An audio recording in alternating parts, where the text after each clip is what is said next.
என்று. ஏன்னா அந்த அளவுக்கு உழைப்பு நமக்கு இருக்கிறது. எனக்கு ஒரே ஒரு வருத்தம் என்ன கேட்டீங்கன்னா, அக்கா வந்துட்டு இந்த சைடு வந்துட்டாங்க. வானதி அக்கா ரொம்ப நெருக்கமானவங்க, நல்லா பழகக்கூடியவங்க. அவங்க அண்ணனோட போட்டி போட்டிருந்தா இன்னும் நல்லா இருந்திருக்கும். ஆனால் அந்த தொகுதி மாதிரி அவங்க இங்கே வந்துட்டாங்க. ஏன்ட்டாங்கன்னா, வானதி அக்காவை பொறுத்த வரைக்கும் ஒரே ஒரு விஷயம் நான் புரிந்து நிறையா அவங்க கூட பேசியிருக்கோம். தொழில் சார்ந்த நான் ஒரு அமைப்பில் பொறுப்பில் இருக்கிறங்காட்டி வாய்ப்புகள் நிறையா அவங்க கூட சந்திச்சிருக்கிறோம். நிதியமைச்சரை பார்த்துருக்கிறோம். கொங்கு மண்டலம் என்பது குறு சிறு தொழில் தோழர் குறிப்பிட்டது போல நிறைந்த மாவட்டம்.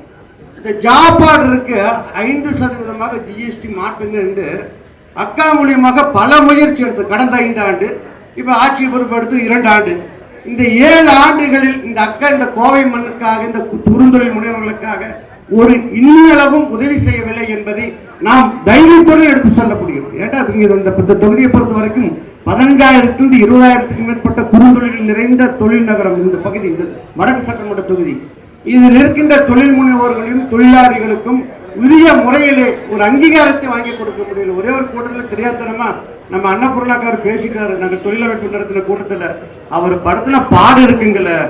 அண்ணன் எப்பயுமே அவரை பொறுத்த வரைக்கும் என்ன கேட்டீங்கன்னா, யாருக்கு பயப்பட மாட்டேன், யதார்த்தமா பேசக்கூடிய மனிதர்.